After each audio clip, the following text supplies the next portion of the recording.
जिंदगी में कितने भी उतार चढ़ाव आए, हमें हर हाल में खुश रहना चाहिए। यह कहानी ऐसे ही एक आदमी की है जिससे हमें एक सीख मिलती है। एक आदमी एक दुकान में नौकरी किया करता था। वह मेहनती था। काम के प्रति उसकी मेहनत और लगन देखकर उसका सेठ बहुत खुश रहता था। वह आदमी भी उस दुकान की नौकरी से संतुष्ट था। एक दिन वह बिना बताए छुट्टी पर चला गया। सेठ उस दिन सोच में पड़ गए, क्योंकि ऐसा पहले कभी हुआ नहीं था। वह सोचने लगा कि ऐसी क्या बात हो गई कि यह छुट्टी पर चला गया और मुझे बताया तक नहीं। कहीं उसे पैसों की तंगी तो नहीं हो गई होगी। ये विचार दिमाग में आते ही सेठ ने उसकी पगार बढ़ा देने का निर्णय ले लिया। अगले दिन वह आदमी वापस काम पर आ गया। सेठ ने उसे अपने पास बुलाया और उसे बताया कि मैंने तुम्हारा पगार बढ़ा दिया है। अगले महीने की पहली तारीख को उस आदमी को बढ़ी हुई पगार मिली। उसने पगार ली, लेकिन कोई प्रतिक्रिया नहीं दी। न उसने सेठ को धन्यवाद दिया, न ही वह बहुत खुश हुआ। बस रोज की तरह काम करता रहा। पगार बढ़ा देने के बाद सेठ निश्चिंत था कि अब वह आदमी और मेहनत से काम करेगा। कुछ दिनों में यह बात आई गई हो गई। कुछ महीनों के बाद वह आदमी एक बार फिर से बिना बताए छुट्टी पर चला गया। इस बार सेठ को बहुत गुस्सा आया कि यह कैसा लापरवाह आदमी है।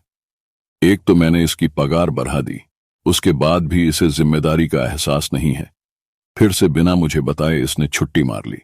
अगले दिन वह आदमी काम पर आ गया। सेठ ने पहले ही तय कर लिया था कि अब वह उसकी पगार घटा देगा।